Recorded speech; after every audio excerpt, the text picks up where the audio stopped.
26/9 को रीट परीक्षा की प्रथम पारी का पेपर ही चल रहा था और पुलिस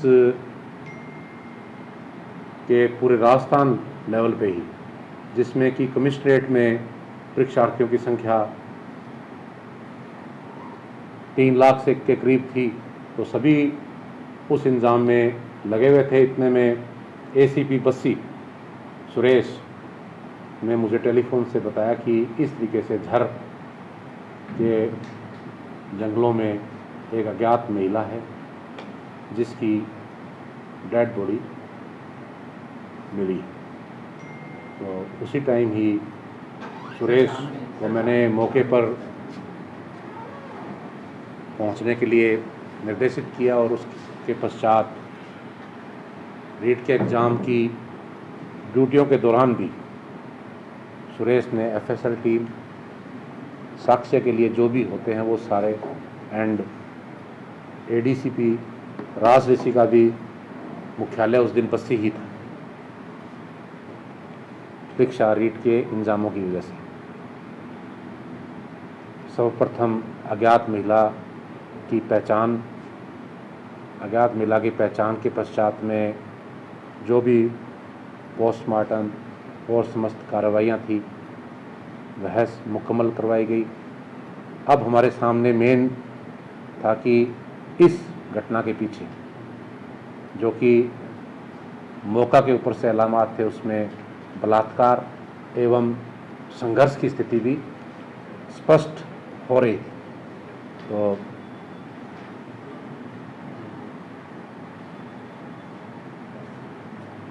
सबसे पहले हमने उसमें परिवारजनों का आक्रोश भी था और भी था, तो उन्होंने कहा कि मुलजिम शीघ्र गिरफ्तार होने चाहिए।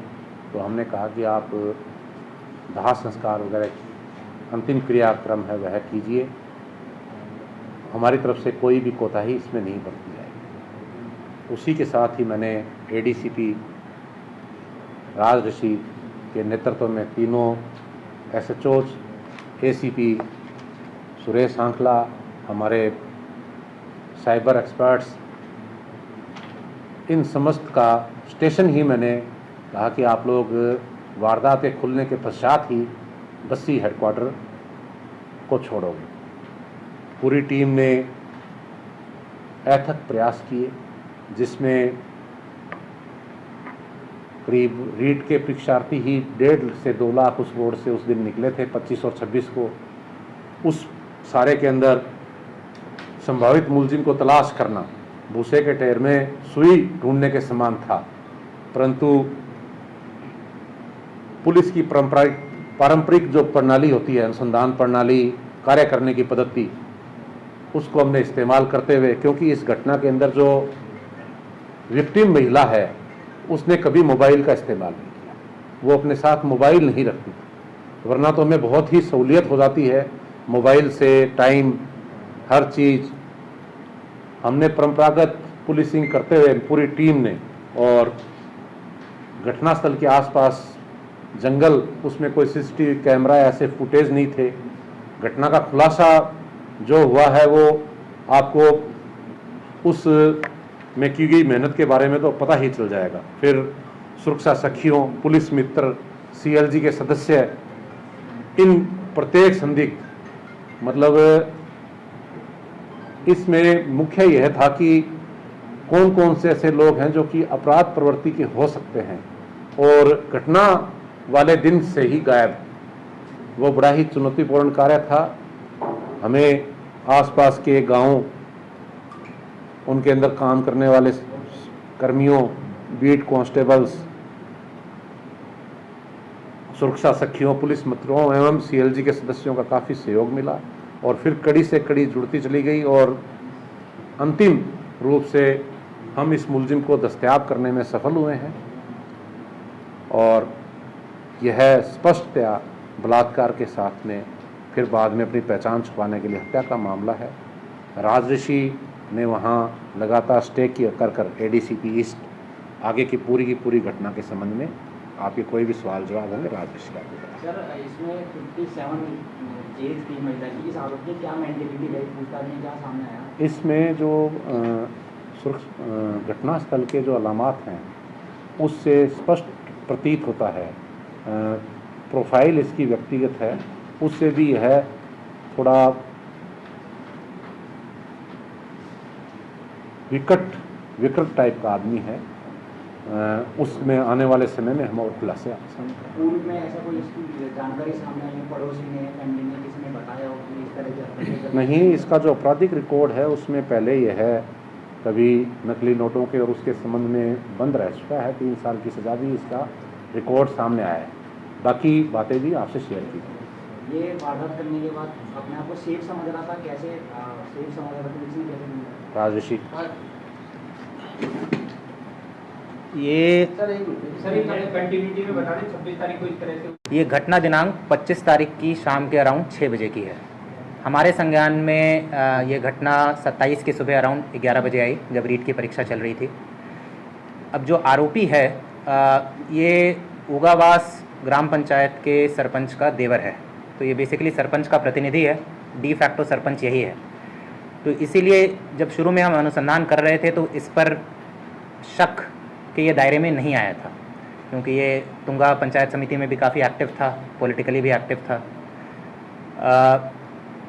इसका पहले का आपराधिक रिकॉर्ड, जैसा डीसीपी साहब ने कहा कि ये 2016 में एक प्रकरण दर्ज है इसके विरुद्ध 479 AIPC धारा के तहत जाली नोट रखने और जाली नोट छापने के लिए। इसमें इसको सज़ा भी हुई है 3 साल की, जिसमें ये अभी बेल पर चल रहा है।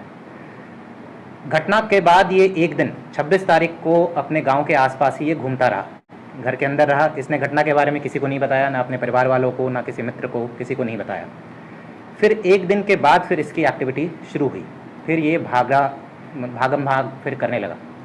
ये यहाँ से दौसा गया है, दौसा से डूंगरपुर गया है। ये ठेकेदारी का भी काम करता था, डूंगरपुर में इसने ठेकेदारी का काम किया है, तो 3-4 दिन वहाँ जाकर रहा।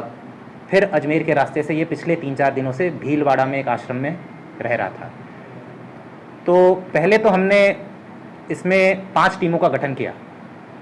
SHO कानोता जो है वो ये महिला जो है ये रिको इंडस्ट्रियल एरिया में प्लाईवुड फैक्ट्री में काम करती थी। तो SHO कानोता और उनकी टीम जो है रिको इंडस्ट्रियल एरिया में फैक्ट्री और उसके आसपास जितनी फैक्ट्रियां हैं वहाँ संदिग्धों से पूछताछ की, संदिग्धों को शॉर्टलिस्ट किया और फिर उनका भौतिक सत्यापन किया। जो भी वो एलिबाई दे रहे थे कि वो कहाँ थे घटना के वक्त, उसका फिर फिजिकली वेरिफिकेशन किया। इसमें हमने जो लास्ट 8-10 दिनों में घटना के बाद से जो गायब थे, एब्सेंट चल रहे थे, सबका सूचना संकलित की और फिर उनसे पूछताछ की। SHO बस्सी है, इनकी टीम CCTV फुटेज का एनालिसिस का काम इनका था, क्योंकि रिको इंडस्ट्रियल एरिया से घटना स्थल के 3 रास्ते हैं। एक हाईवे का रास्ता है, एक बस्सी कस्बा से होते हुए रास्ता है, एक दूधली होते हुए रास्ता है। तो तीनों रूट पर जितने भी CCTV फुटेजेस थे सबको खंगारा गया, सबको एनालाइज किया गया, संदिग्धों को शॉर्टलिस्ट किया गया और फिर उनका भौतिक सत्यापन किया गया।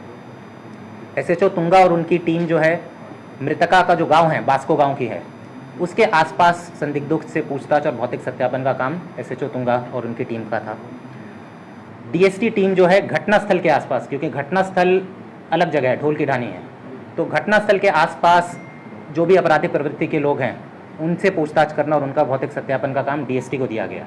और साथ में हमारी 5वीं टीम टेक्निकल टीम थी, जिसमें साइबर सेल के हमारे एक्सपर्ट प्रद्युमन यहाँ DCP ऑफिस में साइबर सेल में है, साथ ही कानोता थाना में अशोक कांस्टेबल है। इन दोनों ने टेक्निकल एनालिसिस का काम किया, जिसमें हमने BTS एनालिसिस, जो भी संदिग्ध शॉर्टलिस्ट कर रहे थे, फिर हम उनका CDR एनालाइज कर रहे थे, उनके रूट को ट्रेस आउट कर रहे थे, घटना के पहले, घटना के बाद वो कहाँ कहाँ गए, क्या लोकेशन आया। तो ये टेक्निकल टीम काम कर रही थी। तो हमने कुल 200 से अधिक लोगों से पूछताछ की है। इसमें 200 से अधिक लोगों वो संदिग्ध दायरे में आए थे, उनको हमने बुलवाया, अलग अलग जगहों से पूछताछ की, वो जो भी एलिबाई दे रहे थे उसको वेरीफाई किया, भौतिक सत्यापन किया और लास्ट में जाकर फिर ये जो सरपंच प्रतिनिधि था, क्योंकि ये भागा फिर रहा था पिछले 7-8 दिनों से, 2 बार इसने सिम चेंज की थी, तो फिर भीलवाड़ा इसकी लास्ट लोकेशन आ रही थी, तो हमने स्पेशल टीम यहाँ से भेजी SHO तुंगा के नेतृत्व में और भीलवाड़ा में एक आश्रम से इसे फिर दस्तयाब किया। आश्रम में क्या कर रहा था? ये आश्रम में पहले से इसका आना जाना था, पहले भी वहाँ आश्रम में जा चुका है। तो बालकनाथ क्या आश्रम को बालकनाथ आश्रम करके है भीलवाड़ा में, तो वो वहीं रह रहा था, अकेले रह रहा था, कोई इसके साथ नहीं था। अकेले ये रूम में पड़ा हुआ था, डरा हुआ था, तो वहाँ से इसे दस्तयाब किया गया। सर ये महिला इसी के साथ बैठ के गई थी क्या? हाँ, ये अच्छा घटना के पहले का सीक्वेंस एक बार बता दें। ये अभी तक जो हमारी पूछताछ में आया है, ये पहले से महिला को जानता नहीं था और इसका गांव जो है उगावास, वो बास्को से 4-5 किलोमीटर की दूरी पर है, परंतु ये पर्सनली महिला या उसके परिवार को जानता नहीं था। उस दिन इसकी दिनचर्या ये रही कि इसने दिन में पहले दारू का सेवन किया था, बियर पी थी, और फिर शाम को भी रिको इंडस्ट्रियल एरिया में इसने दारू का सेवन किया था, तो ये नशे में था। अब जो रिको इंडस्ट्रियल एरिया में जितनी ये महिलाएं काम करती हैं, लेबरर्स, इनमें ये टेंडेंसी है कि ये रैंडम अनजान लोगों से लिफ्ट लेकर जाती हैं। तो मेन घटना का कारण यही रहा। ये उधर से गुजर रहा था दारू पीकर, वहाँ ठेके से दारू पीकर। मृतका जो विक्टिम है, इसने हाथ दिया, इसने अपनी बाइक रोकी और मृतका इसके साथ बैठकर चली गई। ये अभी तक जो हमारी पूछताछ में आया है, ये पहले से महिला को जानता नहीं था और इसका गांव जो है उगावास, वो बास्को से 4-5 किलोमीटर की दूरी पर है, परंतु ये पर्सनली महिला या उसके परिवार को जानता नहीं था। उस दिन इसकी दिनचर्या ये रही कि इसने दिन में पहले दारू का सेवन किया था, बियर पी थी, और फिर शाम को भी रिको इंडस्ट्रियल एरिया में इसने दारू का सेवन किया था, तो ये नशे में था। अब जो रिको इंडस्ट्रियल एरिया में जितनी ये महिलाएं काम करती हैं, लेबरर्स, इनमें ये टेंडेंसी है कि ये रैंडम अनजान लोगों से लिफ्ट लेकर जाती हैं। तो मेन घटना का कारण यही रहा। ये उधर से गुजर रहा था दारू पीकर, वहाँ ठेके से दारू पीकर। मृतका जो विक्टिम है, इसने हाथ दिया, इसने अपनी बाइक रोकी और मृतका इसके साथ बैठकर चली गई। फिर हाईवे से इसने एक डाइवर्जन ले लिया जंगल की तरफ। उस रास्ते से भी गांव का रास्ता बनता है, तो मे बी इसीलिए मृतका ने ज़्यादा चिल्लाया नहीं होगा या रेजिस्ट नहीं किया होगा।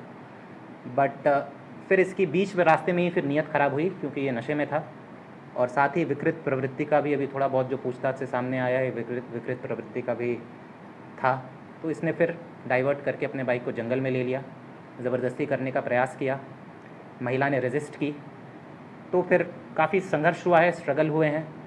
घटनास्थल पर भी हमें टूटी हुई चूड़ियाँ और ये सब मिली थी, और उसके बाद फिर इसने बहुत ही निर्मम तरीके से बॉडी पर अलग अलग जगह काटा भी है। तो ये बातें सामने आई। सर, जैसा आपने कहा कि ये संदिग्ध रहा है हमेशा से, महिला के साथ इसकी दुष्कर्म मतलब पड़ोसी से या किसी और? नहीं, ये महिला अत्याचार के संबंध में संदिग्ध नहीं रहा है। एक इसका जो क्रिमिनल रिकॉर्ड है, केवल 479 आईपीसी में जाली नोट के संदर्भ में महिला अत्याचार के संबंध में पहले कोई ऐसा प्रकरण या परिवाद कोई दर्ज नहीं है इसके। सर ये जो महिला थी, ये जब गई थी, ये इसका भी कोई मोटो रहा, कुछ मकसद था क्या इसके साथ? नहीं, क्योंकि ऐसे सिंपली लिफ्ट लेकर के ये टेंडेंसी बताई है। जा रही है इस महिला की। नहीं, वहाँ से किराया 10 रुपये बचाने के लिए, जैसे कि पहले ही बताया कि बहुत से लोग लिफ्ट लेके जाते हैं, उसी तरीके से लिफ्ट लेके जाया था। कोई पहले से कोई ऐसा मोटिवेशन या ऐसा नहीं। कुछ नहीं था। ये बाकी सारे लेबरर्स में भी ये जनरल टेंडेंसी है, वो लिफ्ट लेकर अनजान लोगों के साथ जाते हैं। ये महिला पहले भी जा चुकी है बहुत बार अनजान लोगों के जिससे कि कुछ किराए के पैसे बच। किस पार्टी का समर्थन रहा है? सरपंच पार्टियों का समर्थन नहीं होता है, सरपंच महिला इंडिपेंडेंट होता है, वो आप मालूम नहीं। पंचायत समिति तुंगा है, उगावास ग्राम पंचायत। मैडम के पास नहीं है।